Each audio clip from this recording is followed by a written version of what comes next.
देश के नए पार्लियामेंट में घुसपैठिए तो घुस आए, पर हमारी राष्ट्रपति को आने का मौका नहीं मिला। कहीं भी दो शब्दों का इस्तेमाल नहीं हुआ। वो दो शब्द क्या थे? एम्प्लॉयमेंट और दूसरा जो शब्द था महंगाई। और मेरे कान में वो 2014 के जो स्लोगन था, बहुत हुई महंगाई की मार, बहुत हुई महंगाई की मार, बार बार कानों में गूंज रहा था। माननीय राष्ट्रपति ने अपने अभिभाषण में जब शुरुआत की थी, उनका सबसे पहला स्टेटमेंट ये था कि this is my first address in this new parliament building. This magnificent building has been constructed at the beginning of आज़ादी का अमृत काल। It also resonates with the resolve to respect our democratic and parliamentary traditions. खुशी की बात थी, पर दुख इस बात का था कि 3 मौके थे as a constitutional head of the state जहां पे उनको शामिल किया जा सकता था, पर उनको शामिल होने नहीं दिया। आप देखिए, देश के नए पार्लियामेंट में घुसपैठिए तो घुस आए, पर हमारी राष्ट्रपति को आने का मौका नहीं मिला।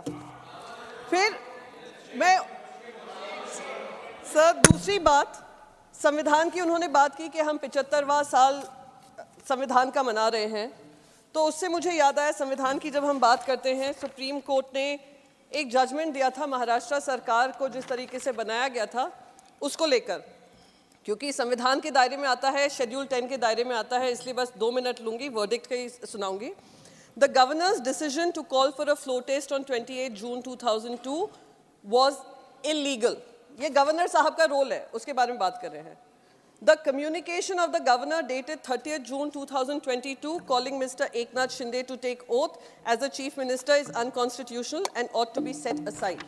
ये क्योंकि संविधान का 75वां साल है, हमारी राष्ट्रपति ने उसके बारे में बोला है, इसलिए मैं बस उस पर बताना चाह रही थी। पूरा स्पीच मैंने सुना भी, पढ़ा भी, 3 बार हिंदी में भी पढ़ा, इंग्लिश में भी पढ़ा, पर कहीं भी दो शब्दों का इस्तेमाल नहीं हुआ।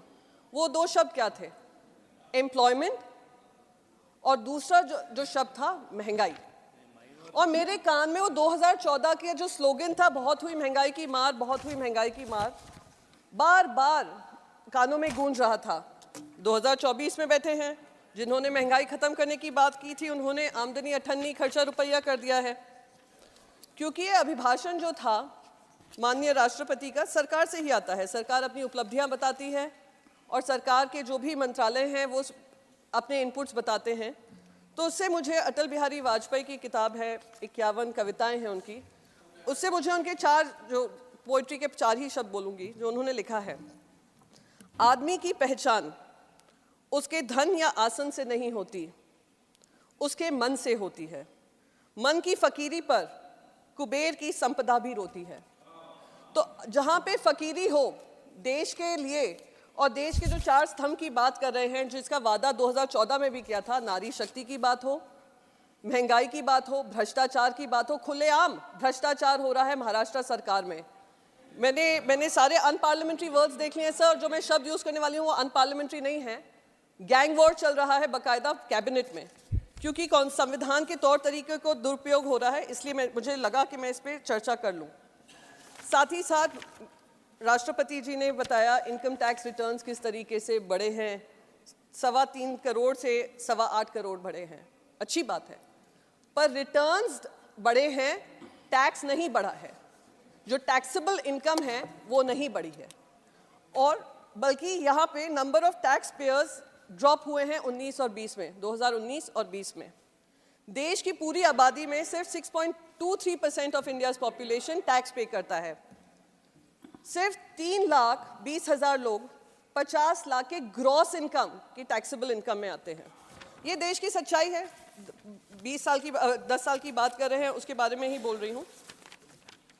फिर सर नारी शक्ति के बारे में जब बात हुई, दुख हुआ, पहली महिला ट्राइबल राष्ट्रपति हैं, और एक बहुत इम्पोर्टेंट सेशन हुआ, महिलाओं को उनके अधिकार देने का, रिजर्वेशन की बात हुई, जो खैर इमीडिएटली लागू नहीं होने वाला है। 2029 का वादा महिलाओं को किया हुआ है कि 2029 में आप लाइन लगा लो, कतार में लग जाओ, पर दरवाजे तो हम 2029 में ही खोलेंगे। उसमें भी अगर हम राष्ट्रपति को सुनते तो हमारा दिल महिला होने के नाते, राजनीति में होने के नाते खुशी होता, पर हमें वो खुशी से भी वंचित किया गया। महिलाओं के अधिकारों की बात करें तो यहाँ पे 200 मीटर दूर ही हमारी महिला जो ओलंपिक विनर्स हैं, और हाल ही में उन्होंने एक पदक जीता है, वो प्रोटेस्ट कर रही थी, वो अपने आपसे मांग कर रही थी कि आए प्रधानमंत्री जी, आपने जब हम जीते हैं आपने हमारा साथ दिया है, जब हम आपसे कुछ मांग कर रहे हैं उसमें भी हमारा साथ दीजिए। कहीं ना कहीं उनकी सुनवाई नहीं की गई। और अभी भी जिन लोगों के ऊपर आरोप लगाया है वही ऐसी बॉडीज पे खड़े हुए हैं या इन्फ्लुएंस कर रहे हैं, जो दुखदाई है।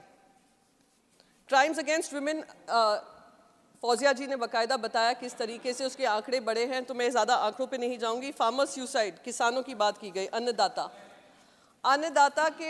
अन्नदाता के जितने केसेस सामने आते हैं सुसाइड को लेकर प्रतिदिन, और ये मेरा डेटा नहीं है, अगर कहेंगे स्पष्टीकरण भी दे दूंगी सर। बस एक लास्ट कंक्लूड ही कर रही हूँ। 30 किसान अपनी आत्महत्या करते हैं आए दिन, हर रोज 30 किसान करते हैं। आमदनी दुगनी करने की बात की थी, दुगनी तो दूर, वो अपनी जान की बाजी लगाते हैं और खेती करते हैं। जो फार्मर डिस्ट्रेस हमने देखा, रूरल डिस्ट्रेस देखा, जहाँ आई थिंक राष्ट्रपति जी कह रही थी कि लेबर फोर्स पार्टिसिपेशन भी महिला का बड़ा है, वो रूरल डिस्ट्रेस के कारण बड़ा है। और यही देश का दुर्भाग्य है कि आज 10 साल इनकी सरकार रही और वही 4 नारे फिर से गूंजे जा रहे हैं, जिन 4 नारों को पूरा करने का काम 2014 में प्रधानमंत्री नरेंद्र मोदी जी ने किया।